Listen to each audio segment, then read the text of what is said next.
Yes students, balance of payment आज का topic है हमारा। और ये टॉपिक जैसा मैंने पहले भी कहा था काफ़ी इम्पॉर्टेंट है। भुगतान संतुलन विदेशी व्यापार से संबंधित टर्म है ये। जैसा कि अपन पहले पढ़ चुके हैं कि जब अंतर्राष्ट्रीय व्यापार या इंटरनेशनल ट्रेड किया जाता है तो दो अकाउंट बनाए जाते हैं, balance of trade and balance of payment.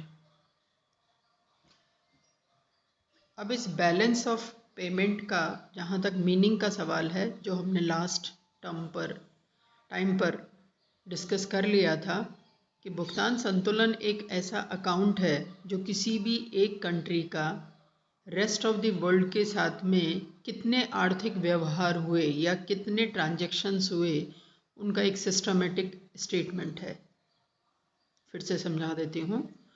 भुगतान संतुलन खाता, बैलेंस ऑफ पेमेंट अकाउंट एक ऐसा स्टेटमेंट है, एक ऐसा विवरण है जिसको देखकर ये पता लगाया जा सकता है कि किसी भी एक देश ने विश्व के अन्य राष्ट्रों के साथ कितने इकोनॉमिक ट्रांजैक्शंस यानी आर्थिक व्यवहार या आयात निर्यात किए हैं।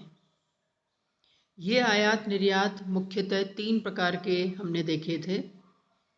वस्तु व्यापार, जिसको दृश्य व्यापार विजिबल ट्रेड कहा जाता है, सेवा व्यापार सर्विस ट्रेड जिसको नॉन विजिबल ट्रेड कहा जाता है, अदृश्य व्यापार कहा जाता है, और तीसरा है पूंजीगत लेन देन कैपिटल ट्रांजैक्शंस। तो इस तरह से इन तीनों ही प्रकार के ट्रांजैक्शंस का या व्यवहारों का लेखा एक बहुत ही सिस्टमेटिक वे में व्यवस्थित तरीके से जिस विवरण में प्रस्तुत किया जाता है या प्रदर्शित किया जाता है, एग्जिबिट किया जाता है, उसको हम बैलेंस ऑफ पेमेंट के नाम से जानते हैं। इस बैलेंस ऑफ पेमेंट में आपकी ये तीनों ही मदें या तीनों ही आइटम्स लिखी जाती हैं और उसको अब हम डिटेल में भी पढ़ेंगे। तो पहले हम देख लेते हैं भुगतान संतुलन की अपनी क्या विशेषताएं हैं, मेन फीचर्स क्या हैं, जो हालांकि अब तक आपको काफ़ी समझ में आ ही गए होंगे। जो हमने फर्स्ट चैप्टर पढ़ा था कंसेप्ट का, वहीं से अब हम कंटिन्यू करते हैं। जैसे पहला पॉइंट है आर्थिक व्यवहारों का एक विवरण।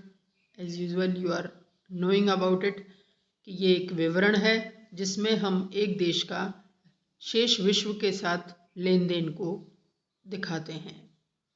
प्राप्ति एवं भुगतान का लेखा बिल्कुल क्लियर है, क्योंकि ये लेखा है, अकाउंट है, खाता है, और खाता होने की वजह से डेबिट क्रेडिट एंट्रीज इसमें की जाती हैं।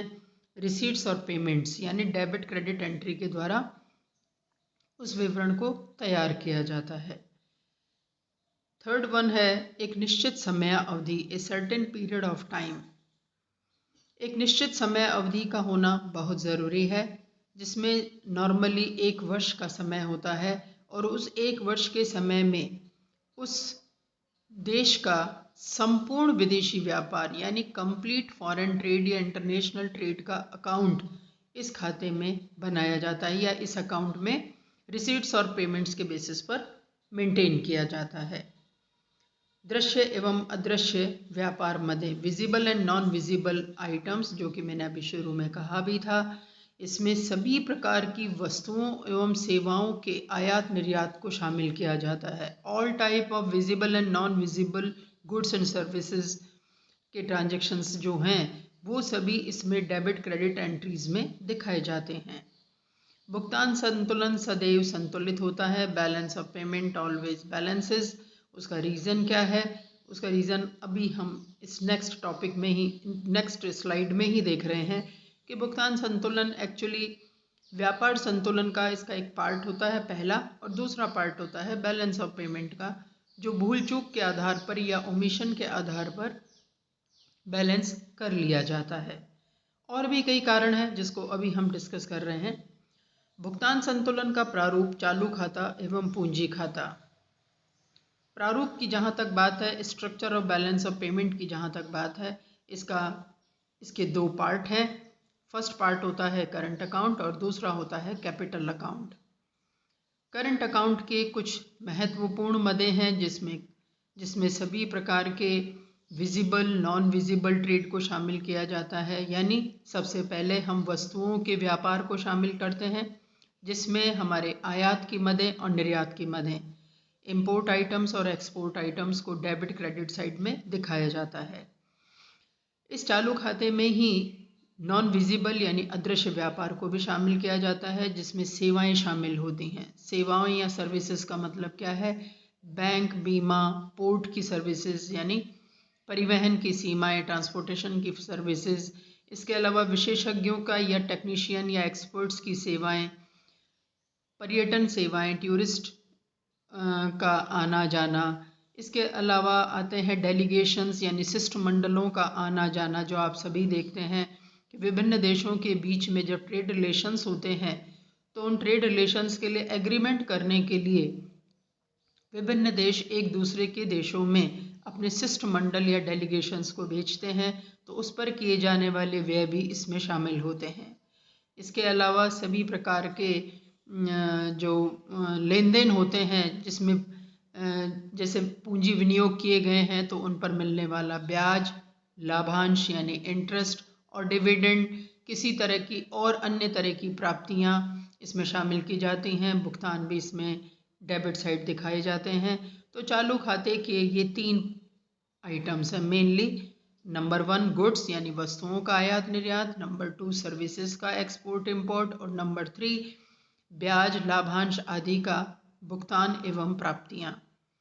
दूसरा खाता होता है पूंजी खाता। पूंजी खाते में मुख्य रूप से हम दिखाते हैं लॉन्ग टर्म और शॉर्ट टर्म इन्वेस्टमेंट्स को इसमें दिखाया जाता है, गोल्ड के एक्सपोर्ट इंपोर्ट को दिखाया जाता है, और लास्ट में आता है ओमिशन यानी यदि कोई बैलेंस रह गया है, क्योंकि ये एक बैलेंस शीट की तरह है स्टूडेंट्स, जिसमें डेबिट क्रेडिट साइड यानी जैसे लाइबिलिटीज़ और एसेट साइड्स होती हैं ना, दोनों ही इक्वल होती हैं, उनमें कोई डिफरेंस नहीं होता, अमाउंट विल बी सेम। तो इसी तरह से इसमें भी उसको बराबर करने के लिए कुछ राशि को भूल चूक या ओमिशन के नाम से दिखाया जाता है। अब इसका एक आप पैटर्न भी देख लीजिए, structure of balance of payment, यानी मुख्य रूप से ये इस तरह से बनाया जाता है। हालांकि आपको हर जगह अलग अलग तरीके से दिखेगा, लेकिन आप इस पैटर्न को समझ सकते हैं, देख सकते हैं। जैसे सबसे पहले है डेबिट और क्रेडिट साइड, जो कि आप सभी जानते हैं, लेफ्ट साइड क्रेडिट होती है और राइट साइड डेबिट होते हैं। फिर एक्सपोर्ट ऑफ गुड्स, जो भी वस्तुओं का निर्यात है वो हमारा क्रेडिट साइड का आइटम होगा। क्यों होगा? उसका रीज़न यही है कि इसमें हमारे लिए प्राप्तियां हैं, यानी हम वस्तुओं का निर्यात करते हैं तो बदले में विदेशी मुद्रा की प्राप्ति होती है। फिर है इंपोर्ट्स ऑफ गुड्स, यानी इधर हमारे डेबिट साइड में हमें पेमेंट करने होते हैं। नॉर्मली हर कंट्री क्या करता है, जितना आयात करता है उसके हिसाब से निर्यात करने का प्रयास करता है, ताकि उसका विदेशी मुद्रा का किसी तरह का बर्डन या फॉरेन एक्सचेंज का कोई बर्डन उस पर ना रहे। फिर आता है trade account balance. Trade account balance का मतलब यह है all type of services are included in this area. यानी पहले वाला जो एक्सपोर्ट और इंपोर्ट ऑफ गुड्स लिखा है, आप देखा है आपने, वो तो कहलाता है हमारा विजिबल ट्रेड, दृश्य व्यापार। अब ये जो ट्रेड अकाउंट बैलेंस है, ये है हमारा नॉन विजिबल यानी अदृश्य व्यापार या सेवाओं का व्यापार, जिसमें सभी प्रकार की सेवाएं इसमें शामिल की जाती हैं। और सेवाओं के साथ में आते हैं इंटरेस्ट, प्रॉफिट, डिविडेंड्स। यदि रिसीव किए हैं तो वो क्रेडिट साइड का मद होगा, और यदि उनका पेमेंट किया है तो वो पेमेंट साइड या डेबिट साइड आएगा। इसके अलावा यूनिलैटरल रिसीट्स, यानी विभिन्न राष्ट्रों से जितनी प्राप्तियां हमें हो रही हैं वो इसमें आएंगी, और भुगतान भी इसी तरह से सम्मिलित किए जाते हैं। फिर आता है इसका third part, current account balance.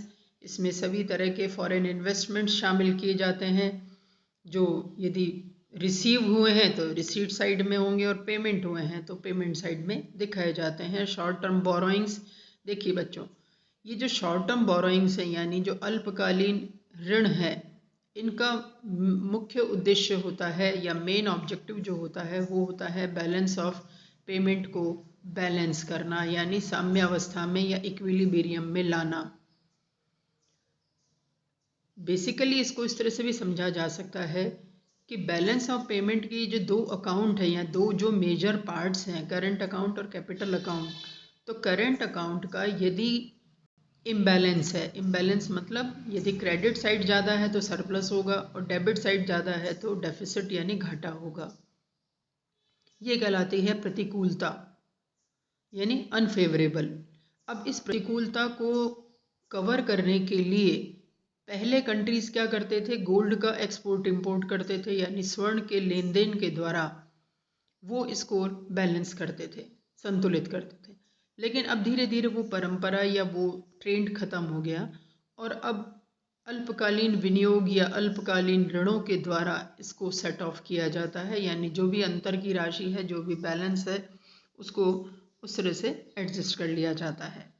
इसके अलावा medium and long term borrowings, जो कि आप सभी जानते हैं, सभी देश एक दूसरे सरकारों से, विनियोक्ताओं से या अंतर्राष्ट्रीय संस्थाओं से ऋण लेते भी हैं और ऋण देते भी हैं। फिर आता है आपका मेन अकाउंट, करंट अकाउंट।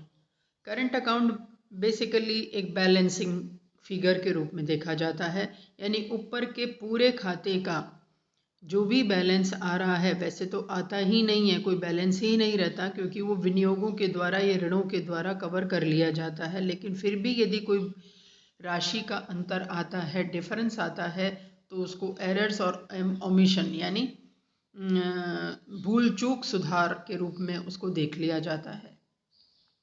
यदि हमारे लिए क्रेडिट बैलेंस ज़्यादा है तो उसको चेंजेस इन रिजर्व्स के रूप में देखा जाता है, जैसे प्लस के रूप में आप देख ही रहे हो। और यदि हमारे लिए घाटा है तो वो माइनस दिखाया जाएगा।